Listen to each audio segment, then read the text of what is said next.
আসসালামু আলাইকুম, আমি নাফসি। আমার পেজ নাফসিস ক্রাফট থেকে। তো আজকে হচ্ছে একটা রোজ বক্স দেখাবো, সাথে হচ্ছে এগ্রিমেন্ট থাকবে।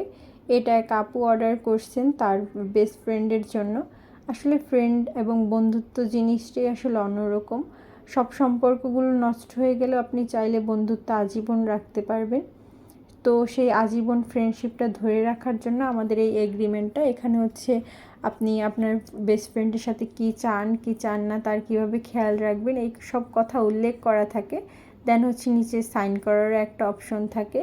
এখানে হচ্ছে আমি রোজ বক্সটা আগে প্রিপেয়ার করে নিচ্ছি। এখানে হচ্ছে মাঝখানে দুইটা ভাগ করে নিব, তারপর হচ্ছে 3টা রোজ যে আমি কেটেছিলাম ওগুলো লাগাবো, লাগিয়ে হচ্ছে পাতা লাগিয়ে দিব। তারপর হচ্ছে ডেকোরেশন করে ফেলবো। এটা আমি আস্তে আস্তে ভিডিওতে দেখাচ্ছি, আপনারা দেখতে পারবেন একটু পর। এই তো আমি ডেকোরেশনের কাজটা এখন শুরু করে দিয়েছি। এগুলো হচ্ছে মেশিন দিয়ে কেটে তারপর হচ্ছে আমি এই গাম দিয়ে লাগাই। এই তো আমার এগ্রিমেন্টটা রেডি হয়ে গেল। এই তো এগ্রিমেন্টটা এরকম থাকবে। তারপর হচ্ছে এটাকে আমি রোল করে ফিতে দিয়ে বেঁধে। Thank you.